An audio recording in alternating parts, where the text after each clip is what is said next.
ভর বাড়ি থেকে গেছে আর একটার পর একটা প্রবলেম শুরু হয়েছে। শখের দাম লাখ টাকা জানো।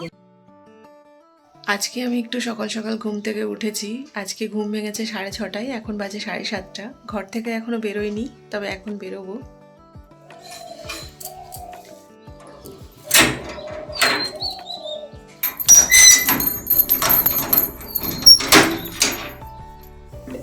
ছুটি জলের গাড়ি এসছে জানো ছুটি।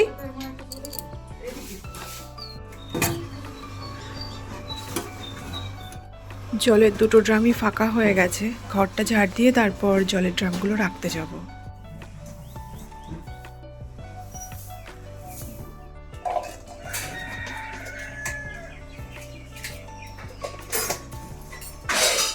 এটা হলো আমার রান্নাঘরের মানি ব্যাগ, এখানে আমার কিছু টাকা রাখা থাকে।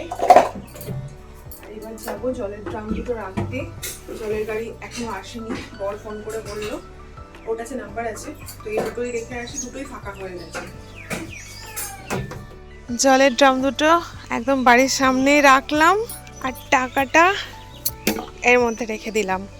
এখানে ভরে রেখে যাবে আর টাকাটা নিয়ে যাবে।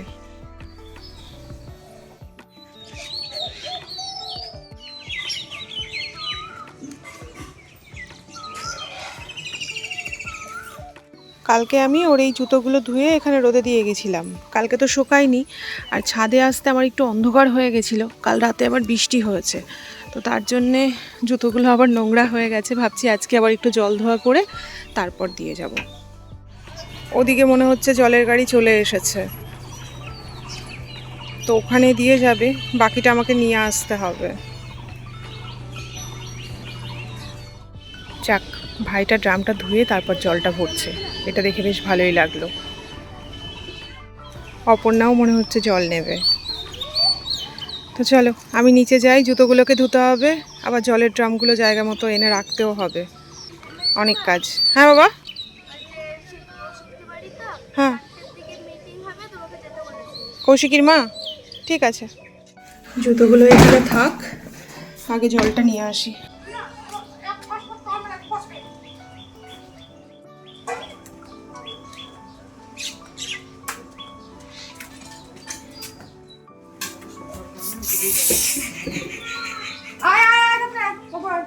যাও বাবা,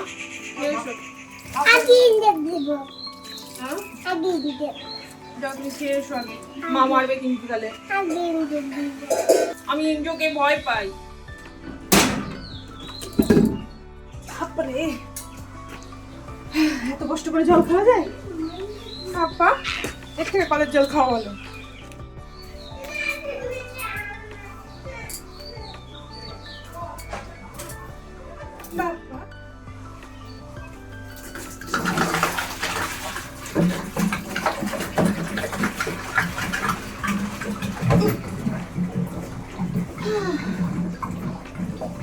চলো, জলের সমস্যা মিটলো। জুতোগুলোকে আবার ধুয়ে ছাদে দিয়ে গেলাম। চলো নিতু বাবু নিচে চলো, চলো নিচে চলো বাবা, চলো চলো চলো। হ্যাঁ চলো এবার নিচে। বন্ধ করতে হয়, জেমা যাবে না। চলো এবার এবারটাকে ভিজিয়ে আমি একটু ফ্রেশ হয়ে আসি।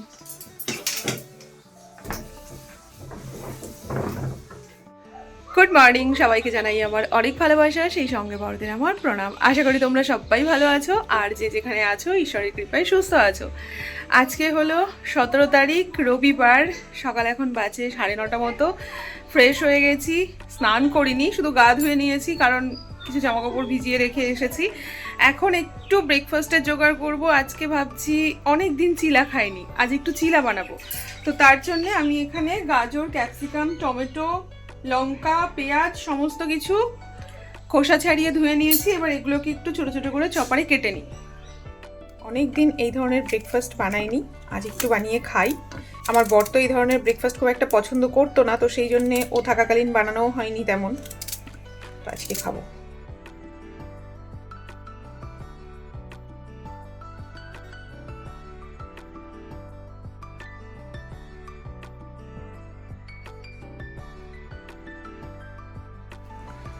চিলার ব্যাটারটা বানিয়ে নিয়েছি, এবার চটপট করে ভেজে নিই।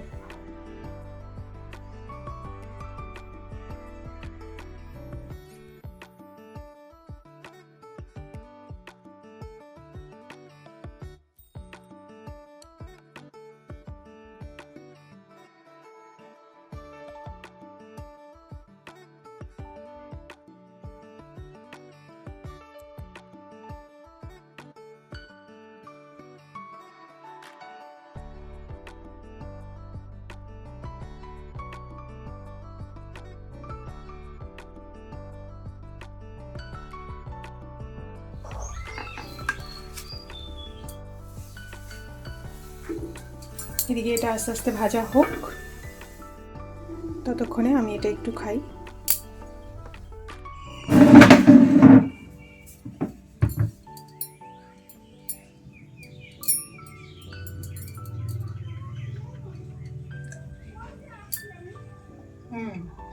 আজকে কোনো মশলা দিইনি, শুধু লবণ আর হলুদ, আর কিচ্ছু না। হতে পারে অনেকদিন পর খাচ্ছি তাই একটু বেশি ভালো লাগছে। কই নেতে বাবু খোলো। হ্যাঁ তুমি খাবে তো, গরম গরম বাবা। নেতুবাবু ভেবেছে আজকে জেম্মা মনে হয় ওকে না দিয়েই খেয়ে নেবে। তো আমি যখন খাচ্ছিলাম তখন ও এসেছিল, তো এসে বলছে জেম্মা আমি খাবো। চিলাও খায় না, খায় শুধু সস। তো নেতুবাবু খাচ্ছে এখন সস, আর আমি খাবো একটু চা। যতই ভাবি চাটাকে ছাড়বো, চাটা আমার পক্ষে ছাড়া সম্ভব নয়, কারণ এই দুঃখের জীবনে ওই একটাই শান্তির জিনিস যেটা খেলে আমি ভীষণ ভীষণ ভীষণ শান্তি অনুভব করি। তো চলো বেশি ঢং করবো না, চাটা করি। চাটা বসিয়ে দিয়েছি, কয়েকটা বাসন হয়েছিল একবারে ধুয়ে ফেললাম, ঝামেলা মিটে গেল বুঝলে। তখন এক গাদা জমলে না তখন বেশি কষ্ট হয় আমার।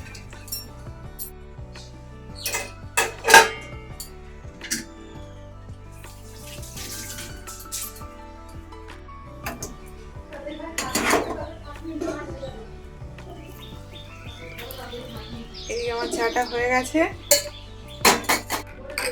এবার চাটা খাই। আমাদের বাড়ির সামনে এসেছে রসুন, আর আজকে এসেছে আমার শ্বশুরমশাইয়ের রসুন। তো সবাই রসুন কাটছে, ভেবেছিলাম আমিও কাটবো, ছোটিকে বলেছিলাম। ছোটি আমাকে বলছে মেজদি যাবে না, তো আমি না ভয় পাচ্ছি। শ্বশুরবাড়িতে এসে যে বছর আমার বিয়ে হয়েছিল সেই বছর রসুন কেটেছিলাম আমার বড় জায়ের সাথে, দুজন মিলে রসুন কেটে সেই টাকা দিয়ে ব্লাউজও কিনেছিলাম। সেই ব্লাউজ আমার এখনও সেরকমই আছে, মানে একদিনও পরা হয়নি মনে হয়। তো যাই হোক, এবারও ইচ্ছে হয়েছিল যে যাব কাটতে, কিন্তু ভয় লাগছে। কাঁচা রসুনের না একটা গন্ধ আছে, আর সেই গন্ধে ভীষণ মাথায় যন্ত্রণা করে, তো সেই ভয়ে যাচ্ছি না। তাও যদি ইচ্ছে হয় তাহলে যাবো একবার কাটতে। দেখো খেলতে যাবে বলে কি কাঁদছে, ওর মা কিন্তু মারেও নি। আমি ভাবলাম হয়তো ওর মা মেরেছে। সব মাসিমানিরা বলবে এ বাবা নেতুবাবু এত পচা হয়ে গেছে, আমাদের নেতুবাবু কত ভালো, আর নেতুবাবু এরকম পচা হয়ে গেছে, লোকের বাড়ি খেলতে যাচ্ছে, ফোন দেখছে, তাই বলবে জানো।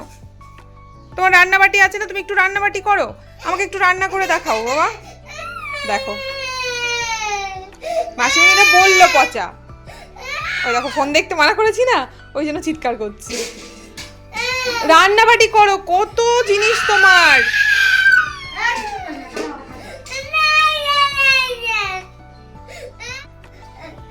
কি হচ্ছে কি হচ্ছে? পরিষ্কার করে কথা বলো, পরিষ্কার করে কথা বলো, চুপ চুপ চুপ, পরিষ্কার করে কথা বলো। বলো কি আর বলো। ডাক্তার ডাক্তার কি, আমি ডাক্তার ডাক্তার জানি না কি। ফোন কে দেখতে বলে তোমাকে, যাও না একটু খেলা করো। চুপ চুপ, আমার ভালো লাগছে না কিন্তু, আমি কিন্তু বকা দেবো।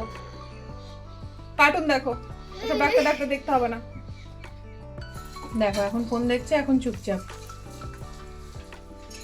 দিন দিন পচা হয়ে যাচ্ছে, সারাক্ষণ চিৎকার চিৎকার চিৎকার, মারাও লাগে না তার আগে চিৎকার করে জানো। দুপুরে তো রান্না বান্না করতে হবে, তো এবার তার প্রিপারেশন শুরু করা যাক। এইদিকে ভাতটা বসিয়ে দিলাম, এবার মাছগুলো একটু ভাজতে বসাচ্ছি। তোমরা না অনেকে আমার কাছে ননস্টিকের বাসনগুলোর দাম জিজ্ঞেস করো বা লিঙ্ক চাও। আমার সমস্ত ননস্টিকের বাসনগুলো না অফলাইনে কেনা, দোকান থেকে কেনা, তো সেই জন্য আমি তোমাদেরকে লিঙ্ক দিতে পারি না। এবার আমি এই শিমগুলো একটু কাটবো। ও যাওয়ার পর তো হাট করিনি, ও যা বাজার করে দিয়ে গেছিলো তাই আমার চলছে, বাজার তেমন কিছু নেই। আর আমি না একদমই বেগুন খেতে পারছি না, আমার একটু স্কিন প্রবলেম হচ্ছে। ফ্রিজে দুটো বেগুন পড়ে আছে, বেগুন তো আমি খাবো না, ছোটিকে বলেছি তুমি নিয়ে নিও। গাছেও বেগুন হচ্ছে, মাকে সেদিন দিয়ে দিয়েছি। আর সেই সাথে দেখা যাক, কালকে তো হাটবার, যদি সম্ভব হয়, যদি প্রয়োজন হয় আর কি, তাহলে যাব। এখনো ঘরে কাঁচা কলা আছে, কাঁচা কলা দিয়ে মাছ দিয়ে করা যেত জানো, কিন্তু ভাবছি মাছটা আলু দিয়েই করবো। উচ্ছে আছে কয়েকটা, উচ্ছেগুলো আলু দিয়ে ভেজে খাবো, সেদিন বেশ ভালোই লেগেছে আমার। তো আজকে ভাবছি শিম ভাজবো, আজকে আর উচ্ছে ভাজবো না, সেই সাথে একটু মাছের ঝোল করবো। সুখ নাই বলছো, আমি তো বলবো সুখ শান্তি নিজের কাছে গো। তুমি যদি মনে করো তুমি সুখী তাহলে তুমি সুখী, আর যদি মনে করো যে না আমি দুঃখী তাহলে তুমি দুঃখী। সবটাই নিজের কাছে। তো এদিকে ছোটির সঙ্গে গল্প করতে করতে শিমটা কাটা হয়ে গেছে। দেখি দেখি কুশ কি দেখেন কি করে এই দিয়ে? এই কুশ অনেক কাজে লাগে। ও আচ্ছা আচ্ছা, যাবে না রসুন কাটতে? আমিও যাবো তোমার সঙ্গে। যাও, আসছি আমি। শিমটা এখানে থাক, এটা পরে ভাজবো। তবে আমার গ্যাস কেন বন্ধ হয়ে গেছে গো? হ্যাঁ, গ্যাস শেষ হয়ে গেল নাকি? দাঁড়াও তো একটু চেক করে নি। কেমন লাগে বলো? গ্যাস শেষ হয়ে গেছে, ভর বাড়ি থেকে গেছে, আর একটার পর একটা প্রবলেম শুরু হয়েছে। আজ 3 দিন হয়ে গেল, ঘরের ফ্যানটা খারাপ হয়ে গেছে, কাকা এখনও ঠিক করতে আসেনি। তো দেখা যাক আজকে আসে কি না। এখন গ্যাসটাও শেষ হয়ে গেছে। আমার রান্না দেখতেই পেলে কতটুকু হয়েছে। মাছগুলো একটা সাইড ভাজা হয়েছে, ভাতটা বন্ধ হয়ে গেছে। কি বলবো, কিছু বলার নেই। জাস্ট হাসি পাচ্ছে আমার। অতি দুঃখে হাসি পায় না মানুষের? সত্যি, ও থাকতে কিছু হয় না, যত সমস্যাও চলে যাওয়ার পর শুরু হয়। আমি ছোটিকে বললাম, ছোটি যাও, আমি রসুন কাটতে আসছি। না না, টাকার জন্যে কাটতে যাব না, শখ করছে। শখে মানুষ অনেক কিছুই করে। তো ভাবলাম যাবো একটু রসুন কাটতে। এখন কি কাটবো কি করব সেটাই বুঝতে পারছি না। মাথাটা ঘেটে হয়ে গেছে আমার, সত্যি বাবা। তবে জীবনে শুধু আমার একার প্রবলেম না, এরকম প্রবলেম প্রচুর মানুষ ফেস করে। ঠিক আছে ছন্দা, চলে আসবে গ্যাস। বরকে ফোন করি, বুঝলে, দেখি কি বলছে। চলো, খানিকটা জল খেয়ে নিলাম। একটু বিরক্তি লাগছিল, বিরক্তিটাকে একটু চাপা দিয়ে দিলাম। তাছাড়া তো উপায় নেই, কারণ আমার ঢং দেখার বিরক্তি দেখার লোক নেই। তো বরকে ফোন করেছিলাম, ও বলল একটা ভাইপোকে ফোনে পেয়েছে, ও বলেছে গ্যাস এনে দেবে। তো অনেকটা স্বস্তি পাওয়া গেল এটা শুনে, কারণ রান্নাবান্না অর্ধেক হয়েছে। খেতে না পেলে সমস্যা নেই, কিন্তু ওই অর্ধেক রান্না হয়ে রয়েছে, পুরো রান্নাটা হয়নি, এর জন্য আমার বিরক্তি। বাকি আমার পেট পুরো লোড আছে। তো যাই হোক, এখন অপেক্ষা করি আর দেখি অন্য কি কাজ করা যায়। রেগুলেটরটা খুলে নিয়েছি, এটাকে এদিকে রাখলাম। থাক না রে বাবা, আজ জ্বালাস না। আর এবার সিলিন্ডারটা একটু কাছে কাছে নিয়ে রাখি, ও আসলেই নিয়ে যেতে পারবে, ওর একটু ঝামেলা কম হবে। যাক বাবা, সময় মতন এসছো, আমারে বাঁচাইছো তুমি। আমার রান্না অর্ধেক হয়েছে, তার মধ্যে তুমি একবারে 1000 টাকা দিলাম, তুমি তোমার ভাড়া কেটে রাখবা। আমি জানি না, তুমি দেখো গা। 880 ঠিক আছে। তুমি তোমারটা রেখেছো? কত নিলে? তো দাঁড়াও, 10 টাকা নিয়ে দাও, ঘরে বাইরে টাকা দেবো না। নাও, ঠিক আছে না? কম হয়ে গেল।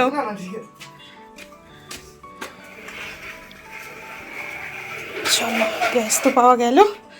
এবার আমি এটা সেট করে নিই। আমি আবার ঢুকেছিলাম বাথরুমে, জামা কাপড় কাচতে গেছিলাম। এটাকে একটু সেট করবো। ওলাবে এটা যেন কি করে খোলে ভুলে গেছি। যা, ও বাপরে, ভয় পেয়ে গেছি। রেগুলেটরটা এবার লাগিয়ে নিই। কি করে খুললাম কিছু বুঝতেই পারলাম না, জানো। টান মারলাম, কোন দিক দিয়ে খুলে গেল। ঠিকঠাক ভাবে লেগে যায় বাবা, আমাকে জ্বালিও না। চলো, লেগেছে। এবার একটু চেক করে দেখি। একটু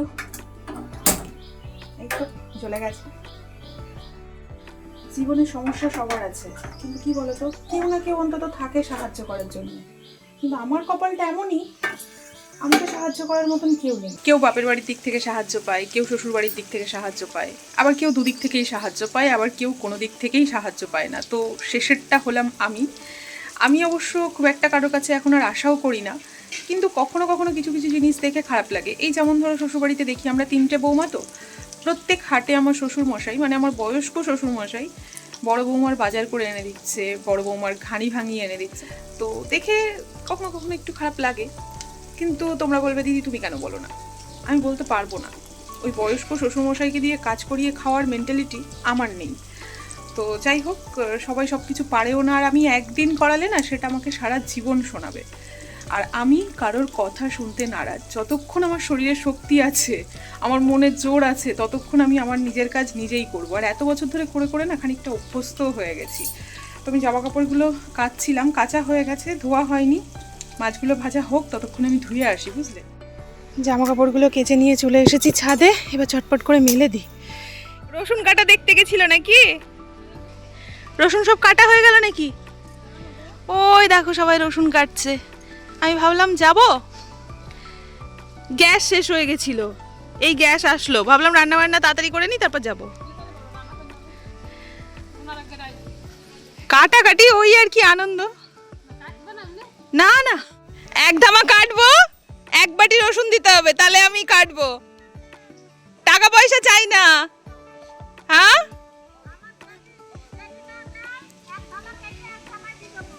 আচ্ছা আচ্ছা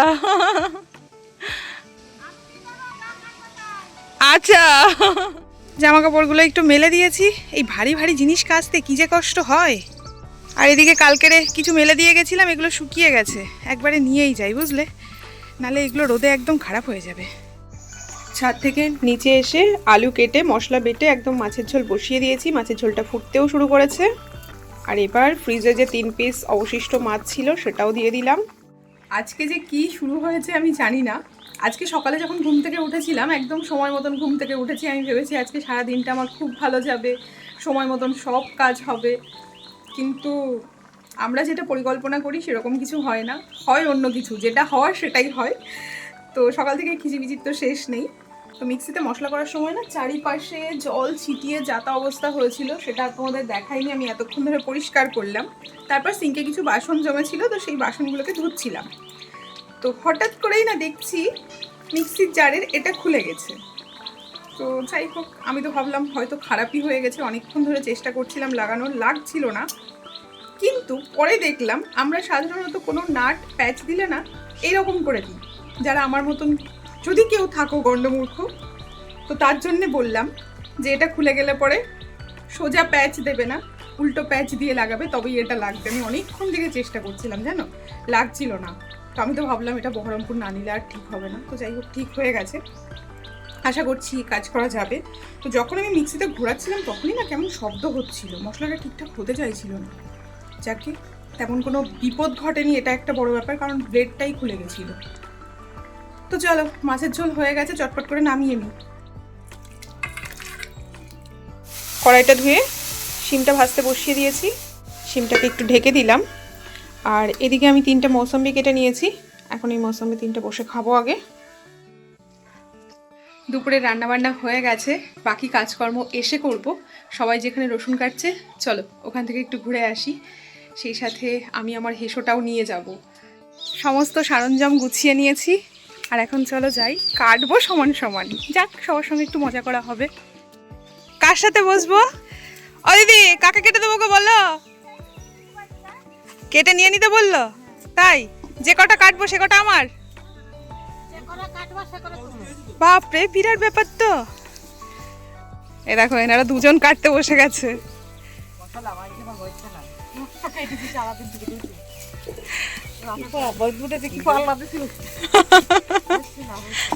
কাকিমা, কয় কুইন্টাল? 90 কেজি হয়ে গেছে। আর দিদি তোমার 6 ধামা?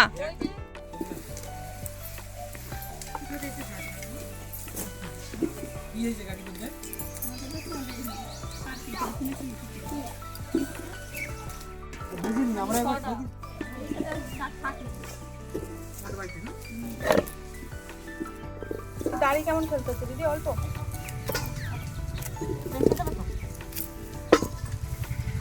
ও পেছন দিকে একটু বেশি রাখছে, এই পেছন দিকটা বেশি রাখবে। হ্যাঁ, তার রাখবে তো একটু বড় করলে হয়।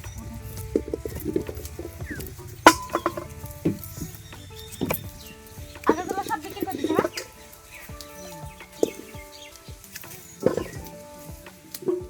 ছোটি 1 গামলা কেটে ফেলেছি, এবার কে ঢালবে?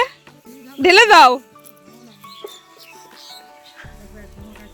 না, 1 ধামা নেবো না। 1 বছর তো ধামা যেবার বিয়ে হলে সাবির কেটেছ তো ধামাতে হবে না। না, তুমি এমনি করো। করে তুলে নিয়েছি মাছ বস্তা আনতে দিয়েছিলাম তখন ওদিকে বলছে পারবো না বৌমা ফ্রিতে কেটে দিচ্ছে যে, হ্যাঁ সেটা ভাবো, বৌমা ফ্রিতে কেটে দিচ্ছে সেই জন্য ঢেলে তো নিতেই হবে। না মুনি না একটা মুনি আমি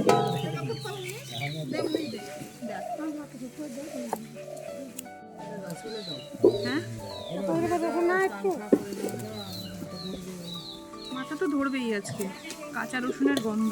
ভেতর লাগাই দে, দাম না খাইতে ভালো করে দিই, না খাই না। শখের দাম লাখ টাকা জানো, কবে থেকে ভাবছি কাটবো কাটবো কাটবো, আজকে আসলাম। হ্যাঁ বহু বছর, বিয়ের পরের বছর কেটেছিলাম, তারপরে আর বাড়িও থাকা হয় না, তাই না? তারপরে এসছি, বাড়ি আসতাম কিন্তু রসুন কাটা আর হতো না। তাও আমি তো ভাবলাম আমার গামলা ভরবেই না, তাও 2 গামলা হয়ে গেল। নাও গামলাটা ঢেলে দাও গো। ভেবেছিলাম 5-10 মিনিট কেটে চলে যাব, তো 4 গামলা কেটেছি। এখন যাব, 4টের বেশি বাজে, স্নান করব, খাবো। আমাদের অর্কবাবু এসেছে কিন্তু অর্কবাবু প্যান্ট পরে আসেনি। তুমি কাটবে রসুন, কাটবে? আরে বাপরে বাপরে বাপ, তো এখনো সবাই কাটছে, আমি এবার ঘরের দিকে যাই। 4:19 বাজে, চলো স্নান খাওয়া করে তারপরে আবার এসো। তো কাটো তোমরা। ঘরে চলে এসেছি, তবে আজকে আর ঘর মুছবো না, ভেবেছিলাম একটু ঘর মুছবো, যাকে যা হলো হলো। এখন যাব স্নান করতে। তবে রসুন কেটে বেশ ভালো লাগলো, অনেক বছর পর অনেক পুরনো স্মৃতি তাজা হলো। শ্বশুরবাড়িতে এসেই প্রথম রসুন কেটেছি আমি, সেই সাথে শ্বশুরবাড়িতে এসে আরও একটা কাজ প্রথম করেছি, সেটা হলো পাট মেলেছি। একদিনে 10 গাঁট পাট মেলেছিলাম, ওই দিনই প্রথম, ওই দিনই শেষ, যদিও বাকি মাঝে মধ্যে পাটটার তুলেছি। তো চাষি ফ্যামিলি যেহেতু টুকিটাকি কাজকর্ম থাকে, সেগুলো কখনো কখনো করতেও করেছি, মানে আমাকে কেউ বাধ্য করেনি, আমি নিজে থেকেই করেছি। স্নান হয়ে গেছে, স্নান করে এখন যাচ্ছি একটু পাশের বাড়িতে, দরকার আছে। ও ডেকেছিল, আমার এক বান্ধবী কাম বৌদি। তো এখন বিস্কিট খেতে খেতে যাচ্ছি, এসে ভাত খাবো।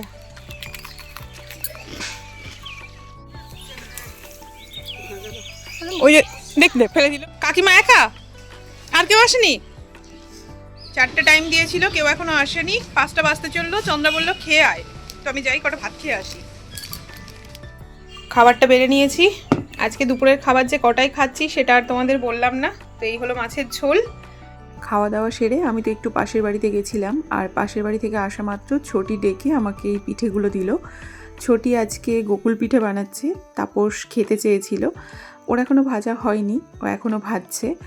এই সমস্ত জিনিস তাপস বেশ পছন্দ করে। আগের দিন পাটিসাপটা বানানো হয়েছিল, সেটাও তাপস খেতে চেয়েছিল। আর ওর দাদা নিজেও খাবে না, আমাকেও খেতে দেবে না, ও আমাকে এসব জিনিস থেকে একটু দূরে রাখতে চায়, কিন্তু এসব জিনিস খেতে আমি বেশি পছন্দ করি, তো সেই জন্যে আমি দূরে থাকতে পারি না। এদিকে আমাদের নেতু একদম আরাম করে ফোন দেখছে, আর ছোটি আবার আমাকে রসে ভেজানো 2টো পিঠে দিয়ে গেল, তবে এটা আমাকে ও পরে দিয়ে গেছিলো। সেই সাথে তাপসবাবু আজকে মাংস রান্না করেছে, তো ছোটি আমাকে একটু মাংসও দিয়ে গেল। আমি এখন ছোটির দেওয়া পিঠেগুলো নিয়ে বসে পড়েছি খেতে। পিঠেগুলো খেতে তো খুবই ভালো হয়েছে। আর ওদিকে নেতুবাবু আবার আমাকে ডাকতে ডাকতে চলে এসেছে। আসলে ওর জেঠুর আর আমার যে ভিডিওটা ছিল সেটাও বসে বসে দেখছিল, আর আমাকে এসে বলছে যে মা এই দেখো জেঠু আর তুমি। তো এখন আমরা দুজন একটু গল্পগুজব করি, সেই সাথে পিঠেটাকেও উপভোগ করি। আর এই ব্লগটাকে এখানেই শেষ করি। তোমরা সবাই সাবধানে থেকো, নিজেদের খেয়াল রেখো। Tata and good night.